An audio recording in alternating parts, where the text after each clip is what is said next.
ഒന്നും തോന്നുന്നില്ല. എപ്പോഴും ന്യായമായിട്ടുള്ള കാര്യങ്ങൾ തീരുമാനിക്കും, അത് മാത്രമേ ഉള്ളൂ. ഇപ്പൊ തൽക്കാലം ഞാൻ ഇതിൽ മാത്രമാണ് എന്റെ ശ്രദ്ധ. അതുകൊണ്ട് പഴയ കാര്യങ്ങളൊന്നും ചോദിക്കണ്ട. ഇനിയും വികസനം കാര്യമായിട്ടില്ല. അതിന് പ്രശ്നങ്ങൾ ഉണ്ടാകാത്ത രീതിയിൽ ഒരു പ്രിവെന്റീവ് ആസ്പെക്റ്റ് ആണ്. എല്ലാ കാര്യങ്ങളും പക്ക ആയിട്ട് വെച്ച് കഴിഞ്ഞാൽ ആളുകൾക്ക് പ്രശ്നം ഉണ്ടാവില്ലല്ലോ. കുടിവെള്ളം പൊട്ടാത്ത അവസ്ഥ, തെരുവ് നായ്ക്കൾ ഇല്ലാത്ത അവസ്ഥ, ജലവിതരണം മുടങ്ങാത്ത അവസ്ഥ, മഴവെള്ളം കെട്ടി നിൽക്കാത്ത അവസ്ഥ. പ്രായം ഒരിക്കലും ഒരു ഘടകമായി കാണുന്നില്ല. ആദ്യം തന്നെ അതാണ് എനിക്ക് പറയാനുള്ളത്. ആദ്യമായി തന്നെ ഇവിടെ വയോജനങ്ങളുടെ ക്ഷേമ പ്രവർത്തനങ്ങൾ നല്ല രീതിയിൽ കൊണ്ടുവരണം എന്നുണ്ട്. അതോടൊപ്പം ആധുനിക രീതിയിലൊരു അംഗൻവാടി കെട്ടിടം കൊണ്ടുവരണം. അതോടൊപ്പം റെസിഡൻസ് അസോസിയേഷൻ, ഇപ്പൊ ഞാനൊരു കലാകാരി കൂടിയാണ്, അപ്പം സാംസ്കാരിക കലാവേദികൾ ഇവിടെ വളരെയധികം കുറവാണ്. പണ്ട് കാലയളവിൽ റെസിഡൻസ് അസോസിയേഷൻ നമ്മൾ ഒരുപാട് പ്രോഗ്രാംസ് ഒക്കെ ഉണ്ടായിരുന്നു. അപ്പൊ അതൊക്കെ മുന്നോട്ട് കൊണ്ടുവരണം. പിന്നെ ജനങ്ങളുമായി സംസാരിച്ച് അവരുടെ പ്രശ്നങ്ങൾ എന്താണെന്നുള്ള നേടണം. അങ്ങനത്തെ ആവശ്യങ്ങൾ മുന്നോട്ട് കൊണ്ടുപോകണം. മെച്ചൂരിറ്റി ഉണ്ടോ എന്നുള്ളത് ഞാൻ പറയേണ്ട ഒരു കാര്യമായി എനിക്ക് തോന്നുന്നില്ല. സഹോദരനും ഹസ്ബൻഡും ഇവരെല്ലാം ഭയങ്കര ഇവിടെയുള്ള ഈ നാട്ടിലെ മുഴുവൻ പ്രവർത്തകരും എന്നോട് ഭയങ്കര സപ്പോർട്ടാണ്. ഇവിടെ വെള്ളമില്ല, പിന്നെ റോഡുകളെല്ലാം പൊളിഞ്ഞിറങ്ങാൻ, സ്ട്രീറ്റ് ലൈറ്റ് ഇല്ല, ഇങ്ങനെയൊക്കെ ഒരുപാട് പ്രശ്നങ്ങളുണ്ട്. പിന്നെ നമുക്കൊരു ക്യാമറകൾ വെച്ച് കഴിഞ്ഞാൽ CCTV ക്യാമറ വെച്ച് എന്തെങ്കിലും ആക്സിഡന്റ് പറ്റിയാൽ നമുക്ക് എളുപ്പം കാണാൻ പറ്റും. ഇവിടെ ഇതൊന്നും വർക്ക് ചെയ്യുന്നില്ല. നമ്മളിപ്പോ എവിടുന്നാ വരുന്നത്? നമ്മളിപ്പോ ഒരു സഖാവിന്റെ വീട്ടിൽ നിന്നാണ് വരുന്നത്. ഇത് ശാസ്തമംഗലം വാർഡിലാണ് ഇന്ന് വോട്ട് വണ്ടി എത്തി നിൽക്കുന്നത്. അവിടുത്തെ പ്രധാനപ്പെട്ട വിഷയങ്ങളും ജനങ്ങൾ ഇതൊക്കെ തന്നെയാണ് പറയുന്നത്. ഡ്രെയിനേജിന്റെ പ്രോബ്ലം, മഴ വന്നാൽ ഒരുപക്ഷെ മലിനജലങ്ങളെല്ലാം തന്നെ റോഡിലാണ്. മാത്രമല്ല റോഡിന്റെ അഭാവങ്ങള്, കുടിവെള്ളത്തിന്റെ പ്രശ്നങ്ങൾ, ഇതൊക്കെയാണ് ഇവിടുത്തെ ജനങ്ങൾ പറയുന്നത്. ഇപ്പൊ നമ്മൾ കണ്ട് മനസ്സിലാക്കുന്ന ഒരു സാഹചര്യത്തിലേക്ക് എന്തായാലും എത്തിയത്. അതായത് നമ്മുടെ സഖാവിന്റെ വീട്ടിലോട്ട് കയറുമ്പോൾ തന്നെ, അതായത് അമൃതയുടെ വീട്ടിലോട്ടാണ് പോകുമ്പോൾ തന്നെ വല്ലാത്ത ഒരു ദുരന്തമാണ് ഇവിടെ. ശരിക്കും പറഞ്ഞാൽ പാഡ് ഉൾപ്പെടെ സാനിറ്ററി അതിന്റെ ഇടയിലൂടാണ്. ഇനി എന്തായാലും എനിക്ക് ഡെറ്റോൾ ഒഴിച്ചൊന്നു കുളിക്കാൻ തോന്നുന്നു. അത്രയ്ക്ക് വൃത്തികെട്ട മലിനജലമാണ് വന്നുകൊണ്ടിരിക്കുന്നത്. ഓടകളെല്ലാം നിറഞ്ഞ് ഒരു മഴ പെയ്യുമ്പോഴേക്ക് കവിയുന്ന ഒരവസ്ഥയാണ് ഇത്. ഒരു പക്ഷെ ഒരു വാർഡിന്റെ അവസ്ഥയാണ് ഇതെങ്കിൽ നമ്മൾ ആ ശാസ്തമംഗലം അങ്ങോട്ടേക്കൊക്കെ പോവാണെങ്കിൽ ഇതിനേക്കാളും പരിതാപകരമാണ്.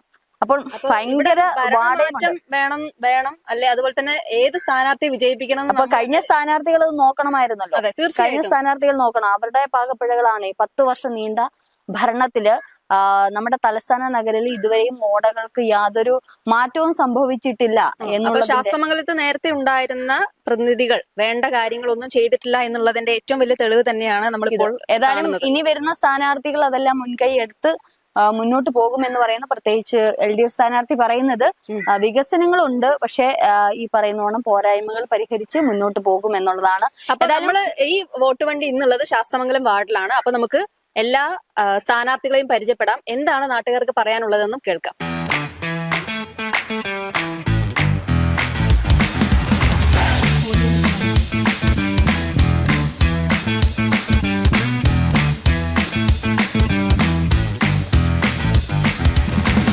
തോന്നുന്നു ഇപ്പൊ ഒരു IPS ഉദ്യോഗസ്ഥയായിരുന്നു. അപ്പോ ഈ ഒരു സ്ഥാനാർത്ഥിയായിട്ട് വരുന്ന സമയത്തുള്ള എന്തൊക്കെ മാറ്റങ്ങളാണ് ഇപ്പൊ ഫേസ് ചെയ്തുകൊണ്ടിരിക്കുന്നത്? ഇപ്പൊ ജനങ്ങളിലേക്ക് ഇറങ്ങുകയാണ്. അപ്പൊ എന്തൊക്കെ തോന്നി? വളരെ പോസിറ്റീവായിട്ടുള്ള മാറ്റങ്ങളാണ് ഞാൻ കാണുന്നത്. ഒരു പോലീസ് ഓഫീസർ എന്നുള്ള നിലയിൽ ഒരു ചട്ടക്കൂടിനകത്ത് നിന്നുകൊണ്ട് പ്രവർത്തിച്ചിരുന്ന സർക്കാർ ഓഫീസർ ആയിരുന്നെങ്കിൽ ഇവിടെ ഇപ്പൊ ഞാൻ ജനങ്ങളുടെ നടുക്ക് ഇറങ്ങി ചെന്ന് ജനങ്ങളിൽ ഒരാളായിട്ട് പ്രവർത്തിക്കുന്നതിന്റെ വലിയൊരു വ്യത്യാസം അറിയുന്നുണ്ട്. അതെനിക്ക് ഭയങ്കര നന്നായിട്ട് തോന്നുന്നു. തദ്ദേശ തെരഞ്ഞെടുപ്പ് എന്ന് പറയുമ്പോൾ ഒരുപക്ഷെ സാധാരണക്കാരുടെ ഇടയിലേക്ക് ഇറങ്ങി ചെല്ലേണ്ട ഒരു ഉത്തരവാദിത്വം കൂടിയുണ്ട്. അവരുടെ ചെറിയ ചെറിയ വിഷയങ്ങളായിരിക്കും ഒരുപക്ഷെ ആ ഒരു സ്ഥാനാർത്ഥിയെ നിർണ്ണയിക്കുന്നത് തന്നെ. അപ്പോൾ അതിൽ എത്രമാത്രം ഇപ്പോൾ പ്രചരണത്തിലൊക്കെ പോകുമ്പോൾ സാധിക്കുന്നുണ്ട്. എനിക്ക് ജനങ്ങളുടെ ഇടയിൽ ഇങ്ങനെ വലിപ്പ ചെറുപ്പം തോന്നാറില്ല. എല്ലാവരും ജനങ്ങൾ തന്നെയാണ്. അപ്പൊ അതുകൊണ്ട് ചെറിയ ജനങ്ങൾ എന്ന് പറയുന്നതിനോട് ഞാൻ യോജിക്കുന്നില്ല. അവരും ജനങ്ങൾ തന്നെയാണ്. അവർക്കും അംഗീകാരങ്ങളും അവകാശങ്ങളും എല്ലാം ഉണ്ട്. ഇറങ്ങി ചെല്ലുമ്പോൾ അവരാണ് കുറച്ചുകൂടെ കൂടുതൽ എന്നെ ഊഷ്മളമായിട്ട് സ്വീകരിക്കുന്നത്. അതുകൊണ്ട് അതിലൊരു പ്രയാസം എനിക്ക് തോന്നിയിട്ടില്ല. ഇപ്പൊ ന്യായമായ വിധി എന്തായാലും ഒരു നീതി ഉറപ്പാക്കുക എന്നുള്ള ഒരു പോലീസ് ഉദ്യോഗസ്ഥ എന്ന നിലയിൽ നിർബന്ധമാണ്. ഇപ്പൊ 2-3 മരണം ഇപ്പൊ BJPയുമായി ബന്ധപ്പെട്ട് 2-3 മരണങ്ങൾ ഇപ്പൊ ഉണ്ടായി. അതും BJPയുമായി ബന്ധപ്പെട്ട് പ്രവർത്തിക്കുന്നവർ തന്നെ. ഇപ്പൊ കഴിഞ്ഞ ദിവസം ആനന്ദ് എന്ന് പറഞ്ഞിട്ട് ഒരാൾ സീറ്റ് കൊടുത്തില്ല എന്ന് പറഞ്ഞ് മരണപ്പെടുകയുണ്ടായി. എന്ത് തോന്നുന്നു ഈ ഒരു വിഷയത്തിൽ പ്രതികരിക്കുന്നത്? ഇതിനൊക്കെ പാർട്ടി നേതൃത്വം മറുപടി കൊടുത്തിട്ടുണ്ട്. ഞാനൊരു സ്ഥാനാർത്ഥിയാണ്. അതുകൊണ്ട് ഞാൻ ആ സ്ഥാനാർത്ഥിത്വത്തിൽ മാത്രം കേന്ദ്രീകരിച്ച് പ്രവർത്തിക്കാൻ ആഗ്രഹിക്കുന്നു. ഇപ്പൊ ശാസ്തമംഗലത്ത് ഒരുപാട് കുറവുകൾ ഉണ്ടായിട്ടുണ്ട്. അപ്പോ അതിനൊക്കെ എങ്ങനെ നികത്താനാണ് ഒരു സ്ഥാനാർത്ഥി എന്ന നിലയിൽ? ശാസ്തമംഗലത്ത് ഒരു കുറവുമില്ല. നേരത്തെ ഉണ്ടായിരുന്നത് ഒരു BJPയുടെ തന്നെ കൗൺസിലറായിരുന്നു. വളരെ പോപ്പുലർ ഒരു വ്യക്തിയായിരുന്നു അദ്ദേഹം. ശാസ്തമംഗലത്തുള്ള വിവിധ പ്രശ്നങ്ങൾ എല്ലാ തരത്തിലും പരിഹരിച്ചു പോയിരുന്ന ഒരാളായിരുന്നു. അതുകൊണ്ട് ഞാനിപ്പോ ഒരു പ്രശ്നവും അങ്ങനെ അഭിമുഖീകരിക്കുന്നില്ല. വിജയം ഏറ്റവും ഭൂരിപക്ഷത്തോടു കൂടിയുള്ള വിജയം അത് മാത്രം ഉറപ്പാക്കാനാണ് പ്രവർത്തിക്കുന്നത്. ശാസ്ത്രമംഗലത്ത് 3 പെൺ പോരാളികൾ തന്നെയാണ്. ഒരുപക്ഷെ UDF, അമൃത കുറച്ചുകൂടി യൂത്ത് ആണ്. അപ്പോൾ ഇതിനിടയിൽ മാമിന് എന്ത് തോന്നുന്നു? അവർ ആ ഒരു നാട്ടിലുള്ളതാണ്, സാധാരണക്കാരുമായിട്ട് സഹകരിക്കുന്നവരാണ്. പക്ഷെ മാം പുതുതായിട്ടാണ് രാഷ്ട്രീയത്തിലേക്ക് വരുന്നത്. UDF സ്ഥാനാർത്ഥിക്ക് കോൺഗ്രസ് പാരമ്പര്യം തന്നെയുണ്ട് എന്നാണ് അറിയാൻ കഴിഞ്ഞത്. അപ്പം ഇതിനോട് എന്താണ്? എല്ലാവർക്കും ഒരു അവസരം കിട്ടണമല്ലോ. അതായത് കൊച്ചുകുട്ടികൾ മാത്രമല്ല, കുറച്ച് അനുഭവ സമ്പത്തുള്ളവരും എക്സ്പീരിയൻസ് ഉള്ളവരും ഇതുപോലെ സർക്കാർ ജോലിയിൽ വർഷങ്ങളായിട്ടിരുന്ന ജനങ്ങളുടെ ഇടയിൽ സേവനം അനുഷ്ഠിച്ചവർക്കും എല്ലാവർക്കും ഓരോ അവസരമാണല്ലോ. അതുകൊണ്ട് എല്ലാവരും മത്സരിക്കട്ടെ, വിവിധ തരത്തിൽപ്പെട്ടവരും മത്സരിക്കട്ടെ. ഔദ്യോഗിക പദവിയിൽ നിന്ന് രാഷ്ട്രീയത്തിലോട്ട് വന്നപ്പോൾ ഉണ്ടായ വ്യത്യാസം എന്താണ്? അതാണ് ആദ്യത്തെ ചോദ്യത്തിന് ഉത്തരവായിട്ട് ഞാൻ പറഞ്ഞത്. വളരെ സ്വീകാര്യത എനിക്ക് കിട്ടുന്നുണ്ട് ജനങ്ങളുടെ കയ്യിൽ. ഇപ്പോ ഒരു ജനപ്രതിനിധി എന്ന് പറയുന്ന സമയത്ത് ഇപ്പൊ സ്ത്രീകൾക്കാണെങ്കിലും പുരുഷന്മാർക്കാണെങ്കിലും ഒരുപോലെ ന്യായം ഉറപ്പാക്കണം. ഇപ്പൊ നേരത്തെ ദിലീപ് കേസിലൊക്കെ ഏറ്റവും കൂടുതൽ തീരുമാനങ്ങൾ പലതും എടുത്തിട്ടുള്ള ഒരു വ്യക്തി എന്ന നിലയിൽ എന്ത് തോന്നുന്നു ഇപ്പോൾ? ഒന്നും തോന്നുന്നില്ല. എപ്പോഴും ന്യായമായിട്ടുള്ള കാര്യങ്ങൾ തീരുമാനിക്കും, അത് മാത്രമേ ഉള്ളൂ. ഇപ്പൊ തൽക്കാലം ഞാൻ ഇതിൽ മാത്രമാണ് എന്റെ ശ്രദ്ധ. അതുകൊണ്ട് പഴയ കാര്യങ്ങളൊന്നും ചോദിക്കണ്ട. ശാസ്ത്രമംഗലത്ത് ഇനി എന്തൊക്കെ വികസനങ്ങൾ കൊണ്ടുവരും? ഇനി വികസനം കാര്യമായിട്ടില്ല. അതിന് പ്രശ്നങ്ങൾ ഉണ്ടാകാത്ത രീതിയിൽ ഒരു പ്രിവെന്റീവ് ആസ്പെക്റ്റ് ആണ്. എല്ലാ കാര്യങ്ങളും പക്ക ആയിട്ട് വെച്ച് കഴിഞ്ഞാൽ ആളുകൾക്ക് പ്രശ്നം ഉണ്ടാവില്ലല്ലോ. കുടിവെള്ളം പൊട്ടാത്ത അവസ്ഥ, തെരുവ് നായ്ക്കൾ ഇല്ലാത്ത അവസ്ഥ, ജലവിതരണം മുടങ്ങാത്ത അവസ്ഥ, മഴവെള്ളം കെട്ടി നിൽക്കാത്ത അവസ്ഥ, അതുപോലെയുള്ള പ്രിവെന്റീവ് ആയിട്ടുള്ള പല കാര്യങ്ങളും ചെയ്തു കഴിഞ്ഞാൽ ജനങ്ങൾക്ക് പ്രശ്നം ഉണ്ടാകാതിരിക്കുക എന്നതിനാണ് മുൻഗണന. അതിനോടൊപ്പം വികസനം ഭാവിയിൽ എന്താ വേണ്ടതെന്ന് വെച്ചാൽ അത് പ്രായോഗികമാക്കും. അപ്പൊ നേരത്തെ ഭരിച്ചവര് ഇതൊന്നും ശരിയാക്കിയില്ല എന്നാണോ പറയുന്നത്? കാരണം ഇപ്പോൾ ഞങ്ങൾ പൊതുജനങ്ങളുടെ അടുത്ത് ചോദിച്ചപ്പോൾ അവർ ഈ ഒരു കാര്യങ്ങൾ തന്നെയാണ് പ്രശ്നങ്ങളായിട്ട് പറഞ്ഞിട്ടുണ്ടായിരുന്നത്. അതെ, ഒരു പരിഹാരം പ്രശ്നം വരുമ്പോൾ പരിഹരിക്കുക എന്നുള്ള ഒരു രീതിയാണ് കേരളത്തിൽ ഇന്നോളം കണ്ടിട്ടുള്ളത്. എന്തെങ്കിലും ഒരു പ്രശ്നം ഉണ്ടാവുക, അത് പരിഹരിക്കുക. പ്രിവെന്റീവായിട്ട് പോയിട്ടുണ്ടായിരുന്നില്ല നേരത്തെ. അതുകൊണ്ടാണ് ഇപ്പൊ പ്രിവെന്റീവിന് കൂടുതൽ ശ്രദ്ധ കേന്ദ്രീകരിക്കണം എന്ന് എനിക്ക് തോന്നുന്നത്. ശാസ്ത്രമംഗലത്ത് 3 സ്ത്രീകളാണ്. ശ്രീലേഖ IPS, ഒരുപക്ഷെ മുതിർന്ന 2 വ്യക്തികളോടൊപ്പം യൂത്ത് എന്നുള്ള രീതിയിൽ അമൃതയും കൂടെ നിൽക്കുകയാണ്. എങ്ങനെയുണ്ട്? ഭയങ്കര സന്തോഷത്തോടെയാണ് മുന്നോട്ട് പോയിക്കൊണ്ടിരിക്കുന്നത്. ഭയങ്കര ബഹുമാനവും സ്നേഹവും മാത്രമാണ് എനിക്ക് 2 വ്യക്തികളോടും ഉള്ളത്. ശ്രീലേഖ IPS ഉണ്ട്. ഒരുപക്ഷെ കഴിഞ്ഞ കാലഘട്ടങ്ങളിലൊക്കെ BJPയുടെ ഒരു കോട്ട തന്നെയായിരുന്നു. നിരവധി പ്രശ്നങ്ങൾ ജനങ്ങൾ ഉന്നയിക്കുന്നുണ്ട്. ഈ പറയുന്ന പോലെ ഡ്രെയിനേജ് സൗകര്യങ്ങൾ, റോഡിന്റെ പ്രശ്നങ്ങളൊക്കെ ജനങ്ങൾ പറയുന്നുണ്ട്. അപ്പോൾ ഒരുപക്ഷെ ഇനി അമൃത വന്നു കഴിഞ്ഞാൽ എന്തൊക്കെയാണ് ചെയ്യാൻ ഉദ്ദേശിക്കുന്നത്? ഒരുപാട് നല്ല വികസന പ്രവർത്തനങ്ങൾ ഓൾറെഡി തന്നെ ശാസ്ത്രമംഗലത്തെ MLA VK പ്രശാന്തിന്റെ സാറിന്റെ രീതിയിൽ ഒരുപാട് നല്ല വികസന പ്രവർത്തനങ്ങൾ വന്നിട്ടുണ്ട്. അപ്പം അതോടൊപ്പം കഴിഞ്ഞ മുൻകാലുള്ള LDF കൗൺസിലർമാർ ഒരുപാട് വികസനങ്ങളാണ് ഇവിടെ കൊണ്ടുവന്നത്. അപ്പൊ അതെല്ലാം മുന്നോട്ട് കൊണ്ടുപോകുക തന്നെ ചെയ്യും. അതോടൊപ്പം എന്റെ രീതിയിലുള്ള പുതിയ ആശയങ്ങളും പുതിയ വികസനങ്ങളും ഉറപ്പായും ഉണ്ടാകും. പ്രായം കുറഞ്ഞ സ്ഥാനാർത്ഥി കൂടിയാണ്. അപ്പൊ അതിനോട് എന്താണ് പറയുന്നത്? ഇപ്പൊ അറിയാലോ, ആര്യ രാജേന്ദ്രൻ ഏറ്റവും പ്രായം കുറഞ്ഞ മേയറാണ്. അപ്പൊ എന്ത് തോന്നുന്നു അങ്ങനെ ഒരു ചർച്ച വരുന്ന സമയത്ത്? പ്രായം ഒരിക്കലും ഒരു ഘടകമായി കാണുന്നില്ല ആദ്യം തന്നെ. അതാണ് എനിക്ക് പറയാനുള്ളത്. അമൃത, ഒരുപക്ഷെ ശാസ്ത്രമംഗലത്ത് കൊണ്ടുവരാൻ ഉദ്ദേശിക്കുന്ന കാര്യങ്ങൾ എന്തൊക്കെയായിരിക്കും? ആദ്യമായി തന്നെ ഇവിടെ വയോജനങ്ങളുടെ ക്ഷേമ പ്രവർത്തനങ്ങൾ നല്ല രീതിയിൽ കൊണ്ടുവരണം എന്നുണ്ട്. അതോടൊപ്പം ആധുനിക രീതിയിലൊരു അംഗൻവാടി കെട്ടിടം കൊണ്ടുവരണം. അതോടൊപ്പം റെസിഡൻസ് അസോസിയേഷൻ, ഇപ്പൊ ഞാനൊരു കലാകാരി കൂടിയാണ്. അപ്പം സാംസ്കാരിക കലാവേദികൾ ഇവിടെ വളരെയധികം കുറവാണ്. പണ്ട് കാലയളവിൽ റെസിഡൻസ് അസോസിയേഷൻ തമ്മിൽ ഒരുപാട് പ്രോഗ്രാംസ് ഒക്കെ ഉണ്ടായിരുന്നു. അപ്പൊ അതൊക്കെ മുന്നോട്ട് കൊണ്ടുവരണം. പിന്നെ ജനങ്ങളുമായി സംസാരിച്ച് അവരുടെ പ്രശ്നങ്ങൾ എന്താണെന്നുള്ള നേടണം. അങ്ങനത്തെ ആവശ്യങ്ങൾ മുന്നോട്ട് കൊണ്ടുപോകണം. ഇപ്പോൾ എനിക്ക് തോന്നുന്നു ഞങ്ങൾ ചോദിച്ചറിഞ്ഞപ്പോൾ ബാംഗ്ലൂർ ആണ് അല്ലെ, IT മേഖലയിലാണ് ജോലി ചെയ്യുന്നത്. ജോലി ചെയ്യല്ലേ? അതെ അതെ. അപ്പോൾ തീർച്ചയായിട്ടും അവിടുന്ന് പെട്ടെന്ന് ഒരു രാഷ്ട്രീയത്തിലേക്കുള്ള ഒരു ചൂടുമാറ്റം എങ്ങനെയാണ് കാണുന്നത്? ഞാൻ ആദ്യമായി അല്ല രാഷ്ട്രീയത്തിലേക്ക് വരുന്നത്. കൊച്ചിലെ തൊട്ട് ബാലസംഘത്തിൽ പ്രവർത്തിച്ചിരുന്നു. അതോടൊപ്പം എന്റെ പഠന കാലയളവിൽ SFIയുടെ ജനറൽ സെക്രട്ടറി പ്രവർത്തിച്ചിരുന്നു. അപ്പൊ എന്റെ പഠനവും രാഷ്ട്രീയം ഒരുമിച്ച് തന്നെയാണ് കൊണ്ടുപോയിക്കൊണ്ടിരുന്നത്. അതിനുശേഷം DYFൽ പ്രവർത്തിച്ചിരുന്നു. കോവിഡ് സമയങ്ങളിലായാലും പ്രളയ സമയത്തായാലും വോളണ്ടിയേഴ്സ് ആയിട്ട് പ്രവർത്തിക്കുന്നുണ്ട്. അതോടൊപ്പം ഒരുപാട് NGOസിൽ ഞാൻ വർക്ക് ചെയ്യുന്നുണ്ട്. അപ്പോ ഇതൊരിക്കലും എനിക്കൊരു പുതിയ കാര്യമായിട്ട് തന്നെ കാണുന്നില്ല.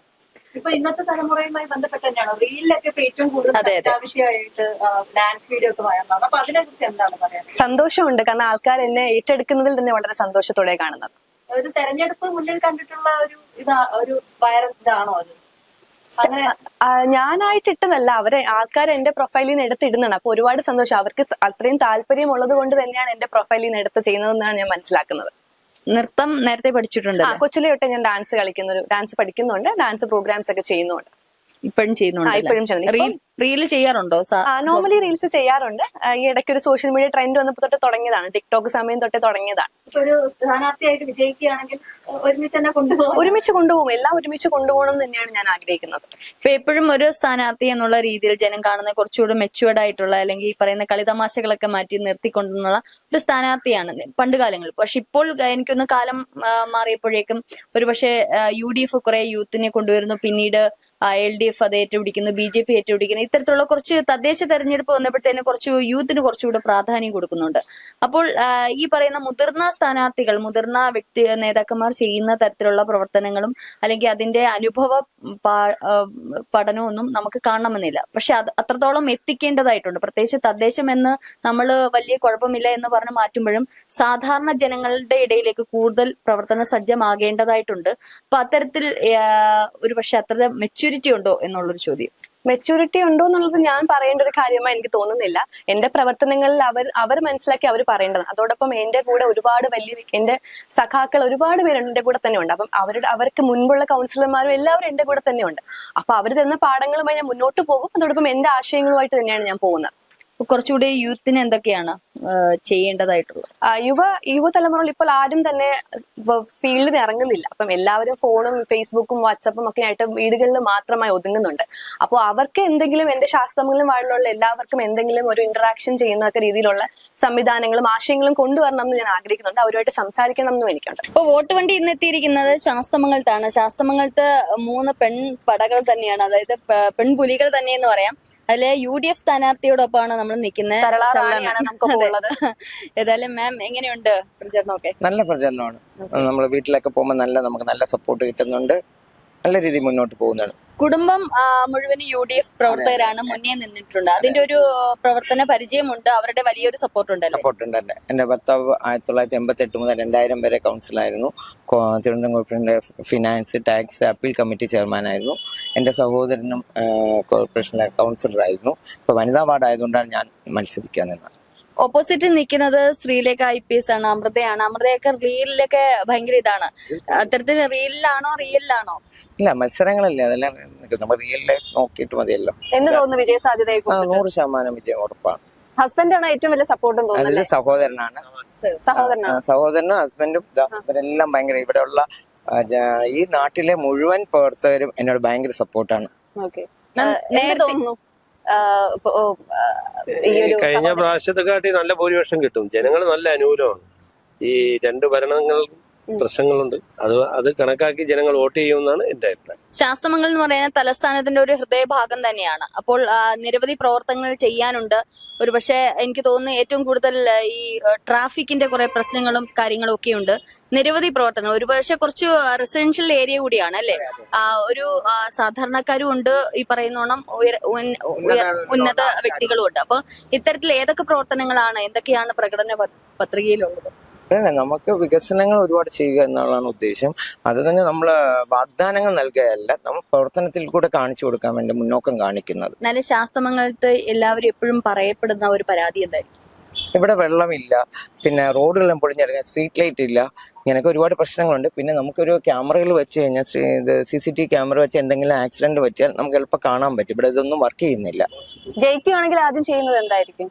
നമുക്ക് റോഡുകളൊക്കെ ചെയ്യണം, ഓരോന്നായിട്ട് ഓരോ ഇതായിട്ട് ചെയ്യും. സ്ട്രീറ്റ് ലൈറ്റ്, ഡ്രെയിനേജ് കാണാൻ ഇവിടെ പലയിടത്തും ഇല്ല. ഒരുപാട് ബുദ്ധിമുട്ട് റോഡിൽ കൂടെ ഒഴുകുന്നുണ്ട്. നമ്മൾ പോയപ്പോ എല്ലാം കാണിച്ചു തന്നിട്ടുണ്ട്. അപ്പൊ അതൊക്കെ ശരിയാക്കി എടുക്കണം. ഇവിടുത്തെ നേരത്തെ ഭരണത്തെ കുറിച്ച് എന്താണ് പറയാനുള്ളത്? നമ്മൾ അതിനെ കുറ്റം പറയേണ്ട കാര്യമില്ലല്ലോ. അടുത്ത നമ്മൾ ജനങ്ങൾക്കറിയാം. ജനങ്ങൾ വിധി എഴുതുമല്ലേ? അതെ. ഇപ്പൊ ഓഫീസ് തന്നെ വീടാണ്. അപ്പൊ അത്രയ്ക്ക് ഇതാണ്. അതുപോലൊരു മറ്റൊരു സ്ഥാനാർത്ഥിക്ക് പറ്റത്തില്ല. മറ്റൊരു സ്ഥാനാർത്ഥി മറ്റ് സ്ഥലങ്ങളിൽ നിന്ന് വരുന്നത്. അതെ തീർച്ചയായിട്ടും ഞാനത് ശ്രദ്ധിച്ചിരുന്നു. ഞാൻ നോക്കിയപ്പം ഇതെന്താണ് ഇവിടെ തൊട്ട് ബാക്കില് വീട് മേടം നന്നായിട്ട് ഒരുങ്ങി വരുന്നു. അപ്പൊ എനിക്ക് സംശയം എന്താണ് ഇത്? അപ്പൊ ഓഫീസ് തന്നെ വീടാക്കി മാറ്റിയിരിക്കുകയാണ്. ഇത് തന്നെയാണ് വീടല്ലേ? ഇത് കുടുംബ വീടാണ്. ഞാൻ ജനിച്ച വീടാണ് വീടാ. ഞാൻ എന്റെ സഹോദരൻ എല്ലാവരും ജനിച്ച വീട്. ഒത്തിരി പഴയ തറവാട്. ഏതായാലും ചെറുപ്പകാലം മുതലേ കോൺഗ്രസ് കണ്ടുവാണ്. പാരമ്പര്യമുണ്ട്. സ്കൂൾ തൊട്ടേ ഇതെല്ലാം കണ്ടുവന്ന ചേട്ടനെ, ബ്രദറായാലും ഹസ്ബൻഡായാലും സ്കൂളിൽ KC കൂടെ വന്ന് രാഷ്ട്രീയത്തിൽ വന്ന ആളാണ്. ഏതായാലും കിടപിടിക്കുന്നവര് ചില്ലറക്കാരല്ല. അതിനൊന്നും കുഴപ്പമില്ല. നമ്മള് മത്സരമല്ലേ, ഫൈറ്റ് ചെയ്യുക. അത് നല്ല രസമല്ലേ, നമുക്ക് ഊർജ്ജം നൽകും. അങ്ങനെയുള്ളവരായിട്ട് മത്സരിക്കാൻ ഭയങ്കര ശക്തമേറിയ മത്സരാർത്ഥികളാണെങ്കിൽ കുറച്ചും കൂടി മത്സരിക്കാൻ നമുക്ക് അതിനുള്ള ഇത് ഉണ്ടാവും. തീർച്ചയായിട്ടും റിയൽ ലൈഫാണ് രാഷ്ട്രീയം എന്ന് പറയുന്നത്. ആ രാഷ്ട്രീയത്തില് വലിയ രീതിയിലുള്ള പ്രവർത്തനങ്ങൾ കാഴ്ചവെക്കാൻ മാഡത്തിന് സാധിക്കട്ടെ. ഏതായാലും എല്ലാവിധ എല്ലാവിധ ആശംസകളും.